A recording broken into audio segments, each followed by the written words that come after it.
안녕하세요, 방 기자입니다. 오늘은 세입자들은 모르고 중개인들만 아는 비밀에 대해서 말씀드리려고 합니다. 제일 먼저 말씀드리고 싶은 거는 중개수수료입니다. 흔히들 아시는 복비 얘기인데요. 부동산이 계약을 체결하게 되면 집주인과 세입자에게 각각 중개수수료를 받게 됩니다. 근데 여기서 비밀이 숨어 있습니다. 첫 번째로 부동산을 찾아가시면 신축 매물을 추천하는 경우를 많이 보셨을 겁니다. 여기에 비밀이 존재하는데요. 신축 건물 첫 입주 같은 경우에는 세입자에게는 정상적인 수수료를 받지만 집주인에게는 더 많이 받는 경우가 다수 있습니다. 금액은 천차만별이지만 보통은 1.5배에서 많게는 3배까지 더 많은 수수료를 얹어주곤 합니다. 이유를 설명드리자면 너무 길어지니 간단하게 설명드리도록 하겠습니다. 건축업을 하는 사람이 땅을 사서 건물을 신축한 다음 팔게 됩니다. 이때 발생되는 공사비 충당과 수익을 위해서 빠르게 건물을 팔고 싶어 하는데요. 월세의 수익률을 알맞은 조건으로 맞춰놔야 건물이 빨리 팔리기 때문에 부동산에게 좀 더 신경을 써달라는 의미로 더 웃돈을 챙겨서 주곤 하는 겁니다.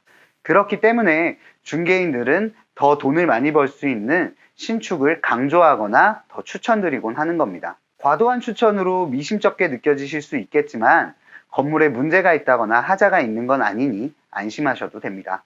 그 다음은 꼭 아셔야 할 비밀인 근린생활시설입니다. 부동산 복비, 즉 중개수수료가 책정되는 방식은 월세나 전세 같은 경우 건물 용도에 따라 1번 주택, 2번 오피스텔, 3번 주택 오피스텔 이외 이렇게 크게 3가지로 분류되게 됩니다.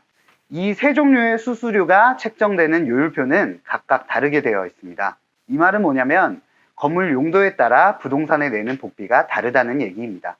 1번과 2번인 주택과 오피스텔은 대략 중개수수료율이 0.3%에서 0.5%로 책정되어 있는데요. 쉽게 설명을 드려서 예를 들면 전세 5천만 원짜리 방에 들어가게 되시면은 5천만 원에 0.4% 요율이 적용이 되어서 금액 20만 원을 부동산에 지불하셔야 되는 겁니다. 그런데 여기서 집중. 제가 찝어드리고 싶은 거는 이 3번째인 주택, 오피스텔 이외입니다. 흔히들 근린생활시설이라고 하는데요. 이 근린생활시설 같은 경우에는 0.9% 이내의 협의라고 기재되어 있습니다. 그럼 이게 뭘까요?